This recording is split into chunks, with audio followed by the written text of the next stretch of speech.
안녕하세요. 이 이야기를 세상에 꺼내기까지 참 많은 시간이 필요했습니다. 저는 결혼 6년 차에 불륜이라는 걸 겪게 되었습니다. 그리고 지금은 이혼했고 혼자 살아가고 있습니다. 그런데 아이러니하게도 그 혼자라는 상태가 저는 더 편합니다. 혼자가 되었기 때문이 아니라 거짓과 함께 살지 않게 되었기 때문입니다. 제 남편은 참 무던한 사람이었습니다. 결혼 초반부터 외향적인 스타일은 아니었지만 책임감 있고 성실한 편이었죠. 술도 자주 마시지 않았고 회식도 짧게 끝내는 편이었습니다. 직장에선 평가가 좋았고 상사들에게도 신뢰를 받는 사람이었습니다. 겉으로만 보면 흠잡을 데 없는 배우자였어요. 실제로 저도 그렇게 믿었습니다. 저희 부부는 맞벌이였습니다. 저는 중소기업 마케팅팀에서 일했고 남편은 중견기업의 해외 영업팀 소속이었습니다. 해외 출장도 지방 미팅도 잦은 편이었고 늘 꼼꼼하게 메모를 해두는 사람이었습니다. 그래서 그의 스케줄을 의심할 이유는 없었습니다. 그런데 그 믿음이 흔들리기 시작한 건 어느 평범한 월요일 아침이었습니다. 남편은 출장을 가는 날이었고 저는 평소보다 일찍 일어나 그를 배웅했습니다. 그는 늘 하던 대로 캐리어를 끌고 나섰고 저는 문 앞에서 조심히 다녀와 하고 인사했죠. 그런데 문이 닫히고 난 뒤 문득 머릿속에 떠오른 게 있었습니다. 여행용 칫솔이었어요. 남편은 이전까지 출장 갈 때마다 꼭 쓰던 파란색 칫솔이 있었는데 그날따라 세면대 옆에 그대로 놓여 있더라고요. 뭘까 깜빡했나? 하는 생각이 들었지만 그땐 그냥 지나쳤습니다. 그 후 며칠 뒤 남편은 평소처럼 돌아왔고 저는 특별한 내색 없이 일상을 이어갔습니다. 하지만 그때부터 저는 남편의 행동을 조심스레 관찰하기 시작했습니다. 가장 먼저 느껴진 건 향기였습니다. 남편은 원래 향수를 즐겨 쓰는 사람이 아니었고 저희 둘 다 무향 제품을 선호했거든요. 그런데 어느 날 남편이 샤워를 하고 나온 뒤 은은한 향이 감돌았습니다. 조금 더 가까이 가보니 분명히 여성용 샴푸 냄새였습니다. 무슨 샴푸 썼어? 제가 물었더니 그는 아무렇지 않게 웃으며 말했습니다. 호텔 어메니티. 좋은 게 있길래 써봤지. 그 말이 참 익숙하게 들렸고 동시에 어딘가 불편했습니다. 또 한 가지. 남편은 예전과 다르게 자꾸만 휴대폰을 뒤적였습니다. 전에는 침대 위에 폰을 그냥 던져두고 자던 사람이었는데 요즘은 항상 충전기에 꽂아놓고 베개 아래에 넣어두는 습관이 생겼습니다. 그러다 한 번은 그가 샤워하는 사이 휴대폰 화면에 잠깐 알림이 떴습니다. 내 사람 그리고 하트 이모티콘. 알림은 잠깐 보였다 사라졌고 저는 얼어붙었습니다. 그때부터 제 마음은 평온할 수 없었습니다. 의심이 시작되면 모든 게 흔들립니다. 그가 웃는 얼굴조차 연기처럼 느껴졌고 그가 늦게 들어오는 날이면 머릿속은 수많은 시나리오로 가득 찼습니다. 그는 몰랐습니다. 제가 이미 기록을 시작했다는 걸. 그가 출장을 간다고 말한 날 저는 회사에 조심스레 전화를 걸었습니다. 혹시 땡땡팀 박지훈 대리 출장 나가셨나요? 상대방은 당황한 목소리로 말했습니다. 아니요, 오늘 사무실에 정상 출근하셨는데요. 그 한마디에 저는 알아버렸습니다. 그는 출장 가는 척하고 어딘가로 가고 있다는 사실을요.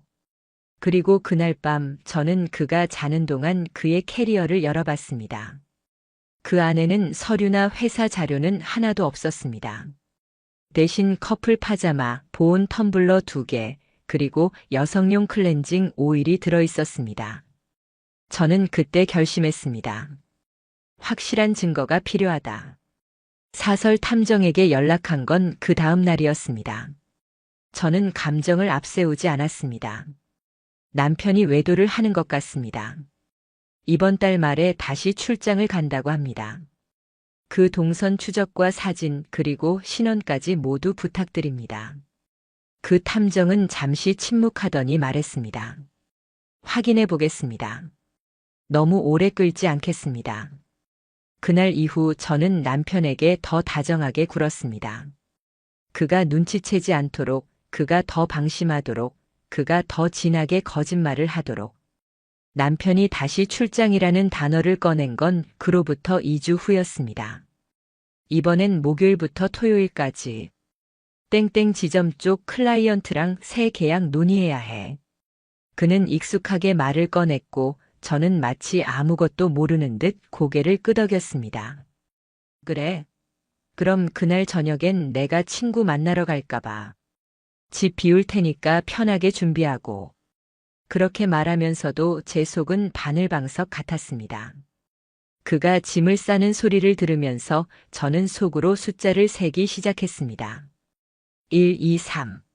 셔츠 3장, 양말 3켤레, 그리고 여성용 핑크색 면도기 하나. 그건 예전엔 없던 짐이었습니다. 이건 뭐야? 제가 괜히 묻자 그는 웃으며 말했습니다. 호텔 면도기가 너무 안 좋아서. 그냥 인터넷에 파는 거야. 되게 잘 밀려. 그 순간 저는 웃어야 할지 울어야 할지 알 수 없었습니다. 그가 이렇게까지 능청스러웠다는 게 저는 믿기지 않았습니다. 남편이 떠난 다음 날 저는 바로 사설 탐정에게 연락을 넣었습니다. 오늘 아침에 출발했습니다. 회색 SUV 타고요. 동선 추적 부탁드립니다. 그날 저녁 첫 번째 사진이 제게 도착했습니다. 사진 속 남편은 차량을 운전하는 모습이었고 그 옆자리에는 다리를 꼰 채 앉은 여성이 있었습니다. 얼굴은 정면이 아니라 확인이 어려웠지만 적어도 그가 혼자가 아니라는 건 명백했습니다. 그 차량은 고속도로를 빠져나와 수도권 외곽의 한 모텔촌으로 들어섰습니다. 두 번째 사진이 도착한 건 밤 9시경이었습니다. 남편은 여성과 함께 모텔 간판이 선명한 골목에 들어섰고 그녀는 후드티에 모자를 푹 눌러쓰고 있었습니다. 두 사람은 주변을 한번 휙 둘러본 후 익숙한 듯 자연스럽게 손을 잡고 건물 안으로 들어갔습니다. 그날 이후 저는 잠을 거의 자지 못했습니다. 침대에 누워 천장을 바라보며 생각했죠. 언제부터였을까? 다음 날 탐정은 호텔 근처 CCTV 일부 캡처와 주변 상점에서 두 사람이 함께 있는 모습까지 사진으로 보내왔습니다. 심지어 남편은 여성의 머리를 쓰다듬는 제스처까지 자연스럽게 하고 있었습니다. 그 장면은 그가 한 번도 제게 해준 적 없는 행동이었습니다. 저는 그날 아침 혼자 차를 몰고 모텔 인근으로 향했습니다. 그들을 따라간 건 아니었습니다. 그냥 스스로 눈으로 확인하고 싶었습니다. 내가 진짜 속았던 건지 아니면 내가 너무 모자랐던 건지. 그리고 결정적인 순간이 왔습니다. 탐정으로부터 전화가 왔습니다. 남편분이 지금 차를 타고 모텔에서 나왔고요. 잠시 뒤 인근 카페로 들어섰습니다. 여성분과 함께 대화 중입니다. 얼굴이 잘 보입니다. 사진 찍었습니다. 곧 보내드릴게요. 그리고 그 사진이 제게 도착했을 때 그녀의 얼굴을 보는 순간 저는 핏기가 가셨습니다. 남편의 불륜 상대는 제 대학 후배였습니다. 3년 전 남편과의 결혼식 때 하객으로도 왔던 친구였습니다. 심지어 제 SNS에 언니 정말 예뻐요. 부러워요. 그렇게 댓글을 달던 사람이었습니다. 그녀는 몇 년 전 우연히 저희 부부와 술자리를 한 적도 있었습니다. 그때도 저는 그녀를 예뻐했고 도와주고 싶어 했습니다. 취업 준비 중이라 힘들다던 그 아이에게 면접 스터디도 소개해줬고 입사 후 첫 월급 받았을 땐 저에게 식사 대접도 했던 아이였습니다. 그리고 지금 그 아이가 제 남편과 나란히 앉아 웃고 있었습니다.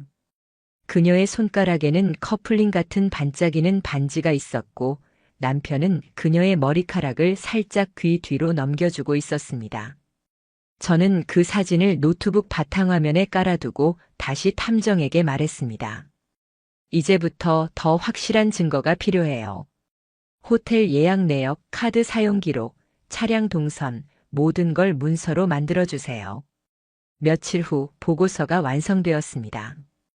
표지엔 이렇게 쓰여 있었습니다. 박지훈 씨 외도 조사 보고서. 총 3회 확인된 불륜 정황 및 장소 명시, 그 안에는 날짜별 사진, 차량 번호, 출입 시각, 카드 내역, 심지어 모텔 프런트의 예약 기록까지 정리돼 있었습니다. 저는 그 문서를 출력해 A4 바인더에 넣고 꾹꾹 눌러 닫았습니다. 그리고 마침내 마음속에 작은 결심이 내려졌습니다. 이제 이 사람과의 인생을 마무리하겠다. 사랑의 끝은 슬픔이 아니라 증거와 서류로 정리하겠다고. 남편이 집으로 돌아온 날, 저는 평소와 다르지 않은 얼굴로 그를 맞이했습니다. 많이 피곤하지? 오늘 저녁은 좋아하는 걸로 해놨어. 그는 약간 놀란 듯 웃으며 말했죠. 오, 웬일로 이렇게 상냥하신가요? 전 웃었습니다. 그 웃음이 진짜였는지는 잘 모르겠습니다. 어쩌면 제 감정은 이미 그날 사진 속 두 사람을 봤을 때 끝났는지도 모릅니다. 저녁 식사 내내 저는 평소보다 말을 많이 했습니다. 그가 무슨 음식이 입에 맞는지, 출장지 숙소는 어땠는지, 그는 어색한 듯 하지만 별 의심 없이 받아쳤습니다. 아, 근데 진짜 숙소가 오래된 데라 침대도 너무 푹 꺼져서 허리 아팠다. 그래? 다음엔 내가 좋은 데로 예약해 줄까? 그는 웃으며 고개를 저었습니다. 그럴 정도는 아니야. 뭐 하루 이틀인데. 그리고 그날 밤 제가 먼저 말했습니다. 여보, 우리 얘기 좀 하자. 그는 잠시 멈칫했습니다. 왜 갑자기? 무슨 일 있어? 응. 있어. 너랑 나 사이에 이제 피할 수 없는 일이. 남편이 소파에 앉았고 저는 조용히 서랍에서 바인더를 꺼냈습니다. 하얀 종이 뭉치 위에는 굵은 글씨로 이렇게 쓰여 있었죠. 외도 정황 증거 자료 박지훈. 그는 처음에는 그 문서를 보며 눈을 동그랗게 떴고 곧 페이지를 넘기기 시작했습니다. 그 안에는 사진이 있었습니다. 그와 그녀가 모텔 앞에서 나란히 걷고 있는 장면, 차 안에서 그녀의 손을 잡고 있는 모습, 카페에서 그녀에게 반지를 끼워주는 순간. 남편은 입을 꾹 다문 채 말이 없었습니다. 언제부터였어? 제가 조용히 물었습니다. 나랑 같이 살면서 정확히 언제부터 그 여자랑 시작된 거야? 한참의 침묵 끝에 그가 입을 열었습니다. 작년 여름쯤이었어. 술자리에서 만나서 그냥 그때는 대화가 잘 통해서. 대화가 잘 통해서? 저는 비웃음이 나왔습니다. 그럼 난 뭐였는데? 대화도 안 되고 밥도 못 먹고 내가 했던 모든 시간들은 그냥 허공이었어. 그건 그런 게 아니야.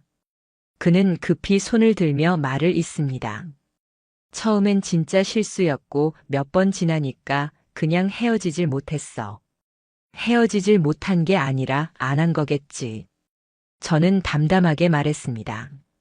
나 이제 내 말에서 감정이 안 느껴져. 변명도 미안함도 그냥 무너졌어. 그는 뭔가를 말하려다 멈췄습니다. 말이 막히는 게 아니라 더는 말할 필요가 없다는 걸 아는 눈치였습니다. 너 그녀랑 미래 생각했어? 아니, 그냥 그 순간순간이 좋았던 것뿐이야. 그 순간 저는 확신했습니다. 그는 그 여자를 사랑한 게 아니었습니다. 그저 현실을 벗어난 공간에서 위로라는 이름으로 도망쳤던 것이었습니다. 그리고 저는 그 도망의 뒷배경이었던 거죠. 살림을 유지하고 외식비를 정산하고 생일을 챙기고 병원에 같이 가주던 사람. 이제 저는 감정으로 이혼을 하려는 게 아니었습니다. 책임을 묻고 기록을 남기고 내 인생을 회복하기 위한 절차가 필요했을 뿐이었습니다. 나는 이혼할 거야. 그리고 상간자 소송도 할 거야. 제가 말하자 남편은 놀라듯 고개를 들었습니다. 뭐? 상간녀 소송까지? 당연하지. 그 여자는 나를 기만했고 내 결혼 생활을 침범했어. 이건 감정이 아니라 법의 문제야. 그는 무슨 말을 꺼내려다 조용히 입을 다물었습니다. 그제서야 처음으로 그의 눈동자에서 두려움이 보였습니다. 그날 이후 남편은 방을 따로 써야 했고 저는 바로 변호사 사무실에 의뢰를 넣었습니다. 그간 수집해둔 모든 자료를 분류하고 정리하고 그녀의 실명과 회사, 주소, SNS 활동 내역까지 모두 첨부했습니다.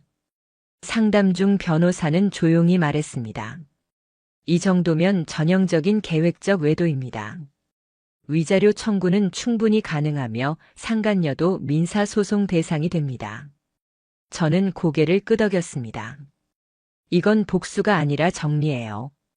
제 삶의 뒤처리를 법이 해주는 거죠. 그날 이후 남편은 연락을 자주 했습니다.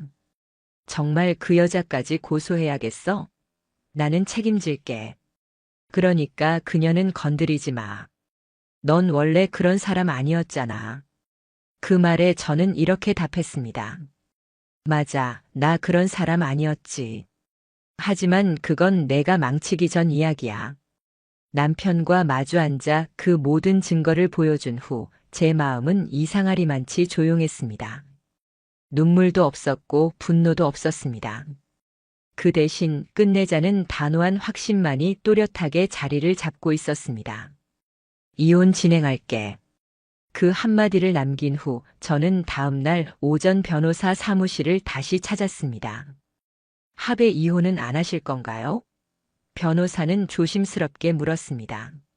상대방이 사실을 인정하더라도 이건 유책 사유가 명확한 쪽에서 주도권을 갖는 게 좋습니다. 합의로 마무리하자고 해올 가능성도 있습니다. 저는 양보할 생각 없습니다. 그 사람이 이혼을 원하지 않더라도 저는 더는 같이 살 수 없습니다. 제 대답은 간결했고 변호사도 고개를 끄덕였습니다.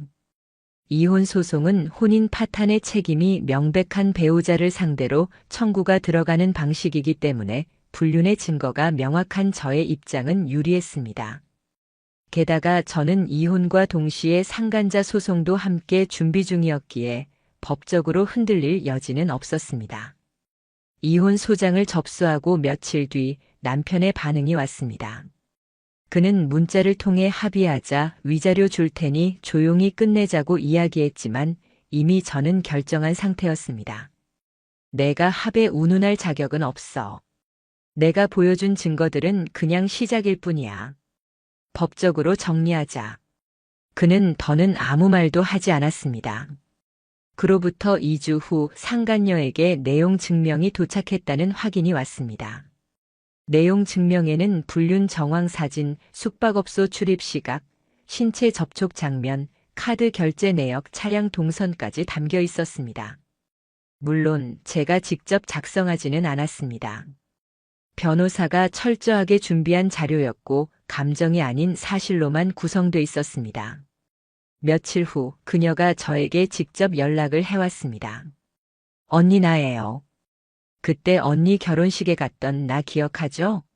저는 차가운 목소리로 대답했습니다. 그럼. 기억하지. 신랑이랑 가장 잘 어울리는 여자라고 말해줬었지. 그녀는 울먹이며 말했습니다. 그게 이렇게까지 될 줄 몰랐어요. 처음엔 그냥 위로받는 사이였고 나중에는 멈출 타이밍을 놓쳤어요. 그녀는 죄송하다는 말만 반복했습니다. 하지만 저는 감정 없이 말했습니다. 그런 건 법정에서 얘기해. 감정으로 해결할 생각 없고 정해진 절차로 갈 거야. 그때부터 남편과 그녀는 본격적으로 흔들리기 시작했습니다. 남편은 회사에서 소문이 도는 것을 두려워했고 그녀는 본인이 다니는 직장에서 계약 해지가 될까봐 불안해했습니다. 왜냐면 그녀는 남편 회사의 계약직 직원이었거든요. 즉 상급자와의 부적절한 관계는 회사 내부 규정 위반이었고 공식 민원이 접수될 경우 계약 연장 불가 및 해지 사유로 적용될 수 있었습니다. 그리고 저는 그 민원을 정식으로 회사에 접수했습니다. 복수심 때문이 아니었습니다. 정당한 권리 행사였고 그들의 행동은 사적인 일이 아니라 누군가의 삶을 파괴한 문제였기 때문입니다. 이혼 재판이 시작되자 남편은 느닷없이 상간자 소송만 취하하면 전 재산 절반을 넘기겠다고 말했습니다. 하지만 저는 흔들리지 않았습니다. 지금도 돈으로 해결하려는 게 문제야. 나는 돈이 아니라 내가 겪은 고통에 대한 정의를 원해. 내가 혼자서 꿰맨 마음을 너는 책임져야 해. 첫 변론 기일이 잡히고 변호사를 통해 불륜 당사자 간 통화 녹음 파일까지 확보됐습니다. 그 안엔 이런 문장이 담겨 있었습니다. 우리 언제쯤이면 같이 살아볼 수 있을까? 당분간은 눈치 봐야지. 그래도 자기가 더 좋아. 그 통화 파일은 증거 목록에 추가되었고 판사 역시 주요 쟁점으로 받아들였습니다. 불륜의 증거가 워낙 명확하고 저의 주장이 일관되었기 때문에 법원은 조정 없이 이혼 청구 인용, 위자료 지급 명령 상간자에 대한 민사소송 청구 정당성 인정으로 정리해 주었습니다. 그 과정에서 저는 남편과 마주할 필요도 없었고 그저 문서와 판결문으로 끝낼 수 있었습니다. 이제 남은 건 단 하나였습니다. 판결의 결과, 그들의 무너지는 모습. 이혼 판결이 내려진 날, 저는 법원 밖에서 혼자 바람을 맞았습니다. 무슨 감정을 느끼고 싶은데 이상하게 아무 감정도 떠오르지 않았습니다. 단지 종이 한 장 그 안에 적힌 문장 몇 줄이 제가 지난 6년간 살아온 결혼이라는 단어를 끝냈습니다. 혼인관계 해소, 원고 청구 인용, 위자료 3천만 원 전액 인정. 이혼과 동시에 진행된 상간자 소송도 거의 같은 시기에 결과가 나왔습니다. 상간녀에 대한 위자료 2천만 원 청구 역시 전부 인정됐습니다. 법원은 이렇게 적었습니다. 피고는 원고의 남편과 지속적이고 반복적인 부정행위를 저질렀으며 이는 혼인 생활에 본질적 침해를 가한 것으로 민법 제750조에 따른 손해배상 의무가 있다. 판결 이후 그녀는 항소하지 않았습니다. 그녀가 남긴 메시지 단 하나가 있었습니다. 죄송합니다. 저의 어리석음으로 너무 큰 폐를 끼쳤습니다. 하지만 저는 답하지 않았습니다. 용서받고 싶어 한다는 것조차 아직은 그녀의 시선 중심이라는 걸 알았기 때문입니다. 남편은 이혼 후 회사를 퇴직했습니다. 공식 사유는 개인 사정으로 인한 잦은 사직이었지만 실제론 불미스러운 사내 소문과 징계위원회 출석 이후였습니다. 제보자나 고발자는 밝히지 않았습니다. 하지만 제가 회사에 보낸 공식 민원과 함께 제출한 증거자료가 결정적이었다는 건 분명했습니다. 그는 이혼 직후에 중고차를 급히 매도했고 판결된 위자료를 일시불로 납부하기 위해 적금을 해지하고 대출까지 받았다는 소문이 돌았습니다.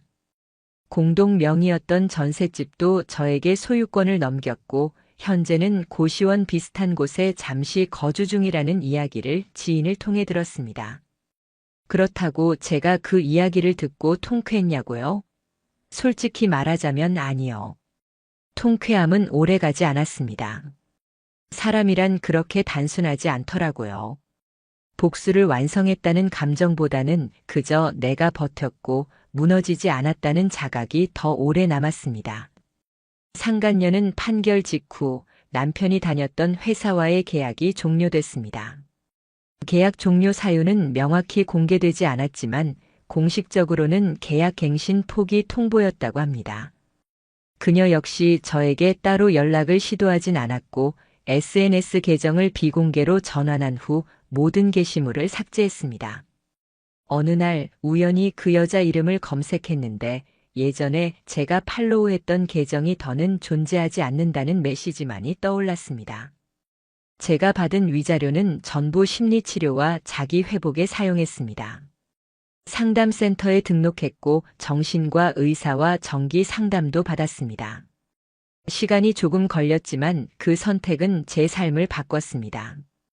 그리고 어느 날 상담 선생님이 제게 이렇게 말했습니다. 당신은 이미 회복의 길에 있어요. 중요한 건 상대를 무너뜨리는 게 아니라 자신을 무너뜨리지 않는 거예요. 당신은 잘 지켜냈어요.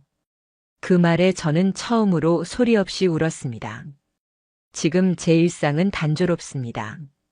아침에 일어나 회사에 가고 퇴근 후엔 헬스장에 들러 땀을 흘리고 주말엔 동네 도서관이나 커피숍에 들릅니다. 그리고 누군가가 제게 결혼은 어땠어? 라고 묻는다면 저는 이렇게 말할 겁니다. 난 그 사람을 정말 사랑했어. 하지만 그 사람은 나 말고 자기 감정만 사랑했지. 이제 제 서랍 안에는 이혼 판결문 한 장과 상간자 소송 판결문 한 장, 그리고 저를 무너뜨리지 않은 제 기록들이 차곡차곡 정리되어 있습니다. 어떤 사람은 제게 말했습니다. 복수 잘하셨네요. 통쾌하겠어요. 하지만 저는 이렇게 대답합니다. 그건 복수가 아니라 제 삶을 되찾은 겁니다.